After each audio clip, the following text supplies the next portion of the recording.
Bonjour à tous et bienvenue sur la chaîne de Godot & Fils, votre expert des métaux précieux depuis 1933. On se retrouve aujourd'hui pour un tout nouveau podcast dans lequel nous allons commencer à aborder un sujet assez concret mais souvent sous-estimé, le rachat d'or et plus principalement le rachat de bijoux en or. Qu'ils soient cassés, inutilisés ou encore très anciens, les bijoux peuvent avoir une véritable valeur et surtout en ce moment dans un contexte économique assez incertain où les cours de l'or sont en constante progression et très élevés. Pour cela, nous recevons aujourd'hui deux invités, Elsa Lévy, Oscar Langlais de l'agence Godot & Fils de Boulogne. Bonjour Elsa, bonjour Oscar. Bonjour Evana, merci de nous recevoir aujourd'hui. De même, merci Evana de nous recevoir aujourd'hui pour parler de ce sujet qui est quand même relativement important pour Godot & Fils. Très bien. Pour commencer ce podcast, une question qui remonte souvent, c'est pourquoi aujourd'hui, justement, la plupart des particuliers souhaitent revendre leur or et plus particulièrement souhaitent effectuer des rachats de bijoux en or? Pour plusieurs raisons, la plupart des gens qui passent la porte de nos agences ont en tête d'avoir l'estimation de leurs bijoux, soit pour des raisons pécuniaires, ils ont besoin d'argent pour pouvoir les revendre, pour faire un projet, quel qu'il soit, soit pour une autre raison un peu plus différente, ils ne les portent pas, ils veulent savoir ce que ça peut donner, s'acheter peut-être un nouveau bijou, et dernier recours pour ceux qui connaissent déjà peut-être un peu la maison, transformer ces bijoux qui ne sont pas utilisés sur des produits d'investissement que la société Godot & Fils vend, tels que des pièces, des lingots. Très bien. Et pour rebondir un peu sur ce que tu disais tout à l'heure, tu l'as justement dit, le cours de l'or a beaucoup augmenté depuis des années. Alors, c'est vrai que au début du siècle, on était à peu près à 300 euros la once. Maintenant, on voit en 2024, on est quand même passé à 2000 euros la once et maintenant à 3000 euros la once. On multiplie fois 10 le chiffre. Ce qui est assez extraordinaire et plus de 35%, enfin, à peu près 30, même plus de 35% par rapport à l'année dernière. Donc, c'est vrai que beaucoup de clients ont entendu par des amis, même à la télé, comme quoi le cours de l'or est dans une certaine dynamique frénésique, donc ils viennent se renseigner, par exemple dans l'agence où je travaille à Boulogne. Et ce qui est assez intéressant, c'est que la plupart, ils viennent avec la plaque du grand-père, deux, trois petites bricoles, donc 5-10 grammes. Donc, et quand on leur annonce des prix, comme je vais prendre des exemples d'aujourd'hui, un peu plus de 60 euros du gramme, on leur annonce pour 10 grammes 600 euros. Mais 600 euros, la plupart du temps, ils sont surpris parce qu'ils n'ont pas forcément suivi réellement les cours de l'or. Et moi, j'adore leur poser la petite question, mais vous vous attendiez à combien, surtout quand on a cet effet waouh.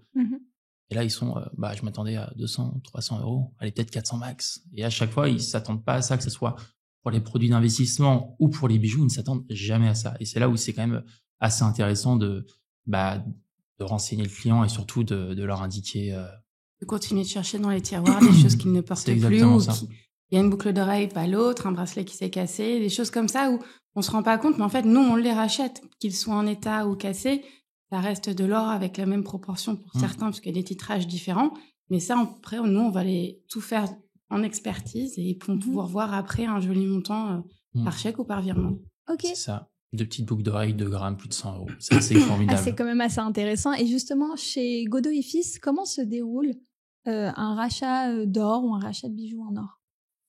C'est relativement simple. Alors, quand le client passe le pas de la porte, on l'invite on a des petites salles qui sont plus confidentielles, donc on les invite. Et ce qui est assez intéressant, c'est que on leur présente directement nos outils. On a 2 outils qui sont assez formidables, qui est le spectromètre. Alors, juste pour expliquer très rapidement, le spectromètre, c'est un outil qui permet de voir les différents métaux dans un produit. Donc, on voit les principaux, notamment l'or, l'argent et le cuivre, qui sont les métaux qui sont présents dans l'or. Et ce qui est intéressant dans cet outil-là, c'est que le client, quand il vient, parce qu'on lui explique bien évidemment comment ça fonctionne, mais c'est que à la fin, ce que je dis souvent, c'est que le client expertise limite à la fin son or, parce que il a le spectromètre. En fait, c'est relativement simple. Si on voit quand c'est de l'or 18 carats, de l'or 22 carats ou 24 carats, on pose le bijou dessus, on ferme, on appuie sur un bouton, et là, le client voit en direct le titrage de son or. Et ça, d'un point de vue confiance, parce que la plupart du temps, souvent les anciennes structures ont ce qu'on appelle la pierre de touche. Et la pierre de touche, à chaque fois, ils me disent, mais moi, je comprends pas trop. Mon bijoutier, il fait quelque chose, il gratte, et je comprends pas. Et là, ce qui est génial, c'est que je comprends, et même, je peux même estimer mon propre or. Et ça, c'est quelque chose qui est assez formidable. Donc, après, ce qu'on fait, bien évidemment, c'est qu'on pèse. On demande comment le client souhaite être réglé.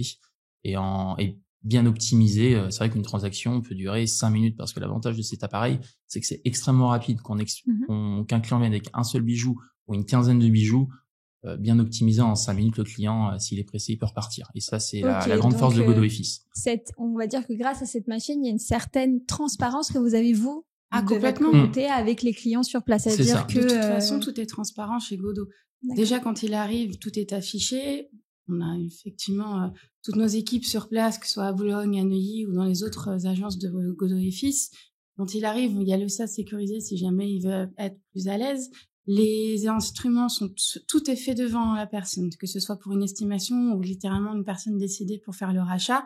La pierre de touche, comme me disait Oscar, c'est bien, mais ça peut abîmer le bijou, alors que nous, quand on utilise le Spectro, on le pose dessus, on n'altère absolument pas le bijou. C'est vraiment un dernier recours. On pèse tout devant le client, on n'a plus qu'à calculer par rapport au prix qui est affiché. Bon, c'est encore un peu à l'ancienne parce qu'on utilise la calculette, mais c'est très simple. Si le client veut faire le même calcul, il n'y a pas de problème. On lui annonce le prix. Effectivement, souvent, il est content si c'est pour des petites boucles d'oreilles, mais qui, mine de rien, pèsent quand même un certain petit poids qu'il n'aurait pas deviné juste en le pesant au creux de la main. Donc, c'est assez intéressant. Eux ont compris comment on fonctionnait, comment se passe leur achat. Et du coup, souvent, ça les incite à revenir soit pour continuer de vendre, soit à l'inverse, continuer à se développer et acheter peut-être autre chose. Ok, très bien. Et justement, lorsque vous êtes en train d'étudier les bijoux en agence avec vos clients, comment on reconnaît les carats d'un bijou? Il y a différents types. Soit on part sur les poinçons qui sont sur les bijoux, parce que c'est une obligation légale pour certains. Vous avez le 9 carats où c'est un poinçon qui ressemble à un trèfle, littéralement. Le 14 carats, c'est une coquille Saint-Jacques. Le 18 carats, pour certains, un grand nombre d'objets qui sont souvent issus d'une certaine époque, on sera avec un poinçon aigle. Et plus récemment, quand c'est passé sous un contrôle au niveau de la garantie, donc des douanes, on aura un poinçon hibou. Et de toute façon, donc ça se voit très facilement à l'œil nu. Vous avez le titrage obligatoirement normalement qui est marqué, donc 750 pour le 18, 585 pour le 14 et 375 pour le 9 carats. D'accord. On le voit un peu moins souvent puisque c'est généralement le 18 qui prône un petit peu. Voilà, il a sa place sur le podium en termes de numéro 1. Okay. Et après, on va s'aider, une fois qu'on a identifié cela, on peut le montrer au client. Alors, c'est vrai que nous, on a plus l'habitude, on le voit des fois sans loupe, mais on a une petite loupe 10X où le client peut avoir ce côté ludique de regarder, d'identifier lui-même. Voilà. Donc, il y a des bijoux qu'il va venir nous vendre, d'autres qu'il va garder, mais va pouvoir, après être passé chez nous, refaire la même chose chez lui et se dire, bon, bah voilà, ça, c'est du 18, ça n'en est pas, et peut-être revenir après, ou les garder pour pouvoir après les céder. Il y a certains bijoux où on va faire plus attention parce qu'ils ils sont sertis de pierre. Pas forcément des diamants, des fois ils ont de l'émail, ils ont des perles, et tout ça peut aider éventuellement à valoriser l'objet. C'est-à-dire que tout objet, tout bijou a sa base en poids d'or, mais il peut être valorisé au-delà en fonction des pierres qui le composent, ou s'il est représentatif d'une époque, ou peut-être même d'un joaillier pour certains bijoux qui sont signés. Mais c'est plus complexe après. Ok, super. Et pour rebondir justement sur cette question, en quoi l'expertise de Godot et Fils apporte, on va dire, sa pierre à l'édifice? En quoi c'est un véritable atout dans ce domaine? Godot et Fils, ça forme très bien ses cambistes. C'est-à-dire que vous alliez en région parisienne ou ailleurs, en fait, où vous allez aller, vous aurez le même service, vous aurez les mêmes informations. Et après, on est... Ouais...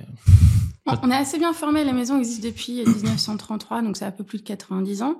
Et au fur et à mesure du temps, la société a pris conscience que les gens se mettent à vendre pas forcément que des petites gourmettes ou donc il y a tout un palmarès de petites choses qui vont être vendues et les clients attendent aussi peut-être une certaine évolution. Donc du coup, la société et les grands patrons ont réussi à moderniser, on va dire, tous les spécialistes qui sont composés dans l'agence. Donc ça va du cambiste qui peut vous renseigner sans aucun problème à des spécialistes peut-être un peu plus poussés sur l'achat de produits un peu plus particuliers, un peu plus précieux en termes de pierres qui les composent. Comme les numismates. Les numismates pour les pièces, tout à fait. Des spécialistes bijoux comme nous deux, des spécialistes horlogers. Soit ils se présentent en agence sans rendez-vous, ils peuvent aussi prendre rendez-vous par sécurité, puisque effectivement c'est un peu plus le contexte actuel.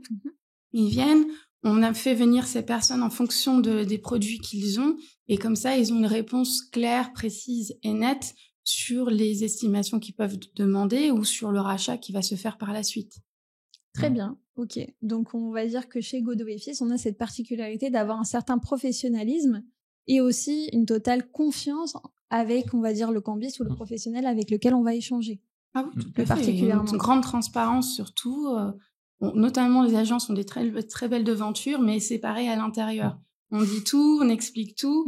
S'ils ont besoin de temps pour réfléchir, c'est pas un problème. Souvent, on les voit revenir dans la journée, donc on est assez contents. Et puis, s'ils veulent prendre un peu plus de temps pour autre chose, c'est pas un problème. Ils veulent rapporter d'autres bijoux. Peut-être que ça peut être plus intéressant de voir après ce qu'ils veulent en faire par la suite. Donc, on est là aussi dans le conseil. Donc, le but, c'est d'orienter au mieux nos clients pour qu'ils aient un service qui soit complètement satisfait. Et ce qui est aussi intéressant, c'est que parfois, il y a des produits... Moi, je sais, dans tout ce qui est numismatique, je suis pas du tout expert. Et un client qui vient se renseigner sur des pièces qui sont quand même relativement rares et précieuses, on a le service en interne. Soit on fait un dépôt auprès du client, soit on essaye d'envoyer des photos aux différents experts. Et c'est ça qui est assez formidable. C'est-à-dire que nos experts sont du coup à Paris et en province, ils peuvent quand même avoir accès à cette connaissance et à cette expertise. Et je pense que c'est vraiment la réelle force de Godot & Fils. C'est-à-dire que on est tous formés sur notre travail, mais il y a quand même certains sujets qui sont très complexes. On peut apporter ces solutions et cette expertise à chacun de nos clients, et c'est quelque chose qui est très appréciable, parce qu'un client qui vient avec une problématique d'expertise lui offrira une réponse, quelle qu'elle soit. Pas que sur Paris, c'est ça l'avantage aussi. Oui, Ils se sont étendus sur plus de 100 agences. Si jamais il y a quelqu'un où c'est pas en région parisienne, où c'est généralement un peu pas forcément éloigné. Voilà, éloigné, donc c'est un peu compliqué. Tout de suite, on peut leur donner une réponse, on reçoit un mail, on prévoit quelque chose en termes d'administratif, confié comme l'a dit Oscar, ou peut-être même sur photo bien détaillé. Et après, on peut essayer d'orienter au mieux le client pour que la satisfaction soit assez totale. D'accord. Et au-delà des bijoux en or, on peut aussi revendre ces pièces et ces lingots. Est-ce que vous pouvez un petit peu nous expliquer quels sont les déroulés, parce que l'on a vu particulièrement pour les bijoux, on va dire les gourmettes, boucles d'oreilles. Mais pour les pièces et les lingots, comment ça se passe ? Eh bien, c'est relativement simple. C'est-à-dire que on a, entre guillemets, des pièces qui sont présentes sur un catalogue. Moi, ce que j'invite souvent les clients, c'est que, par exemple, quand ils viennent en agence pour vendre de l'or, je leur dis, repartez avec le catalogue. Si vous retrouvez certaines de ces pièces, on les rachète. Et souvent, c'est ce qui arrive. Ils me disent, j'ai retrouvé soit des pièces en argent, soit des pièces en or ou des lingots. Donc, à ce moment-là, ils se présentent. On leur demande d'où est-ce que ça provient, parce que l'objectif, c'est de créer une traçabilité auprès de ces différents produits pour couvrir le client à 100%.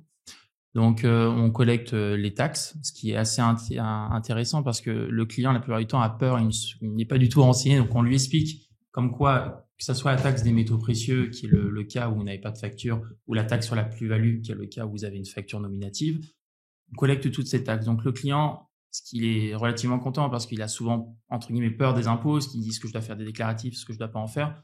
Donc, l'avantage, c'est que on lui explique comment ça se passe, et on lui dit que nous collectons toutes ces taxes-là et que nous les reversons pour lui. Donc, le client, il a déjà une charge administrative en moins. Et ça, c'est quelque chose qui est qui est même très apprécié auprès des clients. Donc, qu'est-ce qu'on fait? C'est qu'on prend une pièce, on sait ce que nous rachetons, on va la tester, s'assurer que c'est bien une pièce qui est véritable. C'est-à-dire qu'on va la tester au spectromètre. Alors, si c'est bien du 22 carats pour le cas des pièces d'investissement. Donc, c'est-à-dire que dans le cas des pièces en or, vous passez aussi par le spectromètre. Ça veut dire que demain, on vous amène, imaginons, une 20 francs Marianne Coq. Vous reconnaissez la pièce, mais vous passez quand même la pièce au spectromètre. Spectromètre plus balance. Au poids. Pour vérifier. Elle a forcément un poids qui lui est propre. Ce poids, il ne bouge pas. Éventuellement, peut-être quelques centièmes, mais parce que la pièce est passée entre des mains. C'est quand même des pièces qui ont un certain nombre d'années. Donc, elles ont vécu quand même des choses que nous, on n'a pas vécu parce qu'on n'était pas encore nés. Donc, du coup, clairement, il faut qu'on puisse identifier que la pièce soit bonne. Mais c'est extrêmement simple. Les gens, des fois, ils ont un peu peur. La ministre vient de dire Oscar, on prend en charge. Donc, une fois qu'on a tout vérifié, qu'on a tout bien identifié avec les spectros qu'on a pesés, on lui annonce le prix selon le cours, toute taxe déduite en fonction de s'il a ou pas. Et pareil, règlement, chèque, virement. Le client repart avec une facture. Donc, il a un justificatif pour la vente de ses pièces. Et il est très content. S'il veut il peut emmener sa femme au restaurant avec ou le garder en trésorerie. Ça dépend de la pièce qui a été vérifiée. Et les lingots, est-ce que ça se déroule aussi pareil pour les lingots? C'est extrêmement simple. Les gens ont très peur parce que c'est des grosses valeurs, et effectivement. Mais déjà, les locaux sont faits pour être sécurisés. Donc, les gens se présentent de nouveau dans le SAS en toute confidentialité. Ils sont toujours libres de décider. Les estimations, que pour les bijoux comme pour les pièces, et se passent de la même façon. Une fois que le client est à rassurer, à être compris comment fonctionne le cheminement du rachat, souvent, il nous laisse l'objet, on fait le rachat, il repart avec une facture. Et généralement, ça se passe très bien. C'est très simple. Ok. Et derrière, l'estimation, on va dire qu'il est compris dans, on va dire, la vérification du rachat ou... Tout est fait ensemble. Tout est compris. Il y a pas, les estimations sont gratuites. Les gens peuvent se présenter avec ou sans. Généralement, on évite on leur dit d'éviter de faire des allers-retours. Ça, quand même, avec le cours d'aujourd'hui, comme l'a dit Oscar, c'est quand même assez important en termes de liquidité. Du coup, ils viennent, on leur fait toutes les analyses possibles devant eux. On leur dit le montant auquel ils ont droit par rapport à la taxe déduite. Et ils font le choix de le vendre généralement, parce qu'ils repartent rarement avec. D'accord, très bien. Et il y en a aussi, juste pour rebondir là-dessus, parce que on a aussi beaucoup de clients du coup qui achètent et qui vont privilégier plutôt des salles de coffre privées ou même le gardiennage de Godot et Fils, parce que parfois en fait c'est toujours, ils mettent dans leur salle des coffres de leur banque, et en fait parfois ça peut être de très gros montants, et ils ont toujours peur. Normalement ils disent voilà, j'ai besoin de liquidité, j'ai acheté, j'ai besoin d'argent, donc je souhaite revendre mes pièces, et ils sont toujours peur entre guillemets de ce petit trajet parfois, qui est même parfois quelques kilomètres. Ils ont toujours peur. Donc parfois, ils préfèrent laisser directement chez Godot et Fils en disant c'est exactement ça. Ils nous font confiance littéralement de A à Z. Du coup, ils ont acheté, ils nous laissent les objets selon la salle de coffre, et après ils sont tranquilles. C'est une possibilité qu'offre Godot qui est assez extraordinaire, parce que toute tranquillité d'esprit est donnée aux clients de A à Z. Ok. Et justement, une personne, imaginons qu'il laisse en gardiennage ou sous un coffre-fort l'ensemble de son or, on va dire pendant 10 ans chez Godot et Fils. Si demain il souhaite le revendre, comment ça se passe? Est-ce que tout simplement Godot et Fils a juste à récupérer et à faire la vente, ou le client doit quand même se présenter et venir chercher en disant j'ai bien ma facture de Godot et Fils sous sachet scellé pour certaines pièces et faire directement le rachat? Dans le cas des coffres-forts privés, le client il va descendre récupérer ses produits, il va juste se représenter devant le cambiste, et on va faire une transaction tout à fait normale. Certes, on va prendre la facture, on va regarder quelle taxe est la plus intéressante, quand un client a une facture nominative, soit la taxe sur la plus-value, soit la taxe des métaux précieux, et en 5 minutes, on lui remet un chèque ou un virement, et il part avec une facture, et on garde les produits. Ok, très bien. Ce qu'on peut en déduire dans l'ensemble de ces échanges, c'est que le rachat d'or et le rachat de bijoux en or, ça constitue un véritable avantage, un véritable bénéfice pour l'ensemble des particuliers qui souhaitent revendre leur or, comme vous avez dit, soit pour un besoin immédiat, ou encore pour faire fructifier leur patrimoine sur le long terme. Et la particularité de Godot et Fils, c'est ça, c'est ce qu'on ne cesse bien évidemment d'entendre et de répéter, c'est cette confiance, cette transparence qu'on va avoir directement en agence. Donc, plus particulièrement pour vous, est-ce que ça ajoute, on va dire, une sorte de... est-ce que ça ajoute un plus au niveau de votre échange avec les clients en agence? Comment vous ressentez justement cette opportunité d'échanger avec les clients en agence dans cette transparence? Déjà, il n'y a pas la méfiance. Les gens, quand ils arrivent, ils ont reconnu Godot, ils connaissent la maison, ils en ont entendu parler. Donc, ils viennent, ils sont déjà dans un état où ils sont assez confiants. Ils viennent pour poser des questions. Il y a la curiosité. Nous, on répond puisqu'on est formés justement pour répondre à leurs besoins. Si on a des conseils qu'ils veulent bien accepter d'entendre, on pourra les orienter en fonction des différents investissements qu'ils souhaitent réaliser.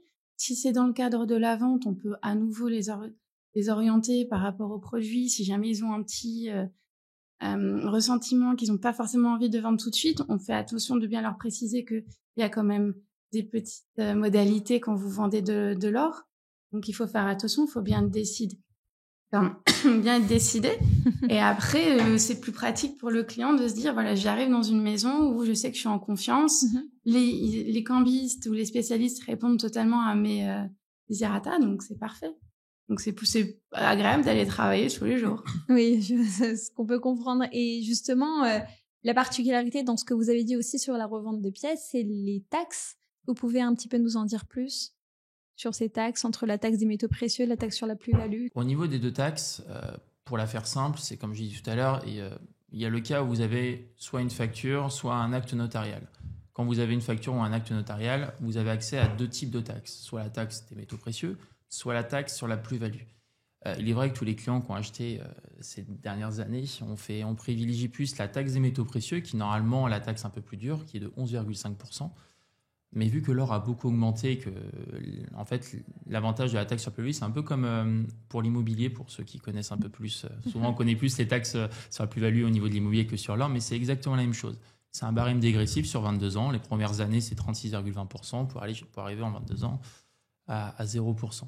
Donc l'avantage de cette taxe-là, c'est que quand le cours de l'or augmente gentiment, plus vous gardez longtemps cet or en stock, moins vous serez taxé. Cependant, l'or a tellement augmenté ces dernières années, on fait même plus.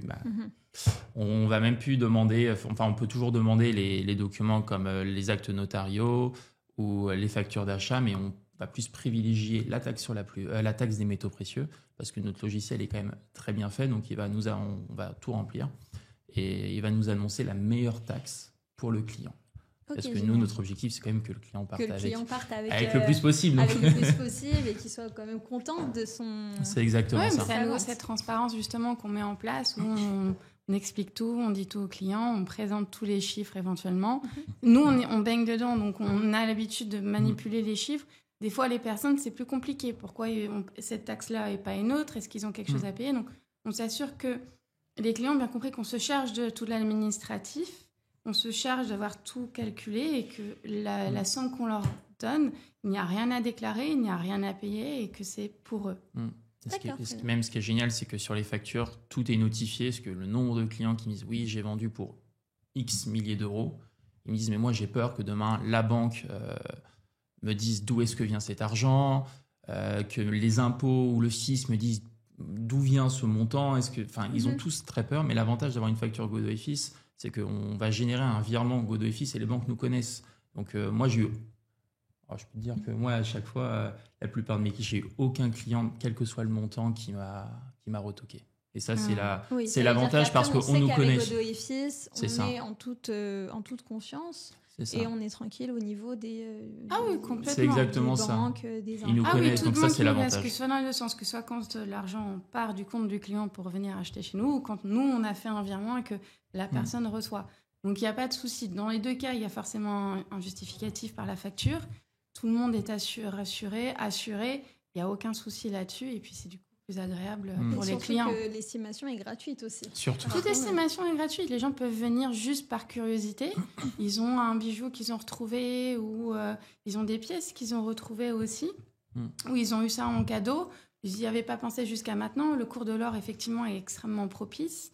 Donc, ils viennent se présenter en agence, font les estimations qui sont gratuites. Nos collègues ou nous-mêmes, on estime si on a reçu un petit message pour quelque chose de plus particulier. Ils ont eu une estimation, ils prennent le temps de la réflexion, ils reviennent. Par contre, on est tributaire du cours. Si vous venez, par exemple, on est en début juin, vous revenez fin juin, il faut forcément s'attendre à une petite différence. Les cours ne font qu'évoluer, une progression, donc tout peut changer du jour au lendemain. Exactement. Donc, on met toujours un montant minimum. Ça, c'est sûr que la personne pourra toujours avoir ce montant-là. Et après, en fonction de l'évolution des cours, le client, généralement, est assez satisfait. Et on lui donne tous les outils. On a l'application aussi qui est extraordinairement bien faite. Oui. Les clients peuvent suivre et peuvent voir que la somme qu'ils avaient eue en estimation, elle devient peut-être plus intéressante. C'est le moment de venir vendre. Pièce d'identité obligatoire.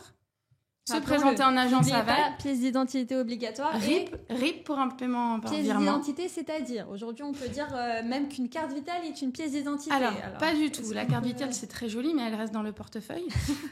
Ne sont acceptés que les passeports, la pièce d'identité, l'ancienne et la nouvelle, ça marche très bien. Et le permis, mais uniquement s'il est nouveau et qu'il ressemble à la carte de crédit.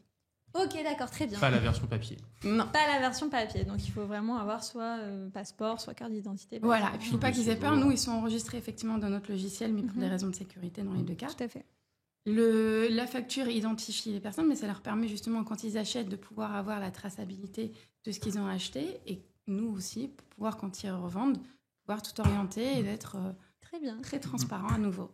Comment se passe au niveau du paiement, les modes de règlement qu'on peut utiliser et combien de temps ça prend? Alors, comme on l'a annoncé, la pièce d'identité est obligatoire et les deux modes de règlement que nous effectuons, c'est uniquement par chèque. On remet immédiatement le chèque, il peut l'encaisser directement sur sa banque ou un virement. Et dans ce cas-là, on a un petit délai, effectivement, en fonction de la journée où il va venir dans la semaine. C'est ça, ce qu'on va dire qu'un client c'est au niveau des banques, c'est ça. C'est exactement ça. On va dire qu'un client qui passe en début de semaine, normalement, on annonce 48 heures, voire grand maximum 72 heures.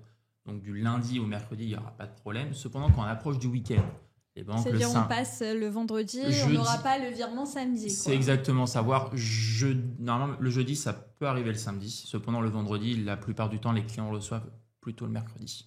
Ça peut arriver parfois quand le client est déjà enregistré, quand un client a déjà fait une première transaction par virement bancaire, souvent le lendemain ou le surlendemain, il reçoit tout. Donc moi, ça arrive beaucoup. J'ai beaucoup de clients qui me font des petits retours. Super, ils m'envoient un message, super, j'ai déjà reçu mon virement le samedi alors qu'il est passé la veille. Donc en fait, ça va dépendre des banques aussi. Ouais, c'est des délais de sécurité qu'on annonce. Et la banque, des fois, sur un gros montant, un lingot d'1 kilo, c'est quand même un joli montant. La banque peut un kilo, c'est à peu près 94 000. Alors voilà, après ça dépend de la taxe qui va se faire. Mais on va dire que c'est dans les à plus de 80 000. À plus de 80 000, une somme assez conséquente. Où peut-être la banque va essayer de chercher d'où provient cet argent et derrière, à savoir comment cela va se dérouler. C'est ça, mais même avec ce gros montant, sous 48-72 heures, le client a son virement.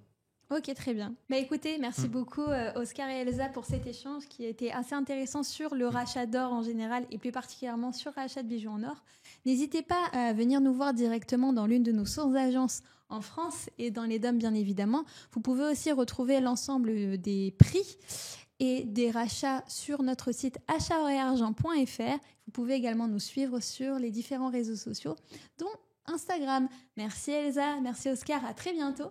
Merci les Et moi, je vous dis à très vite pour un prochain podcast sur les métaux précieux.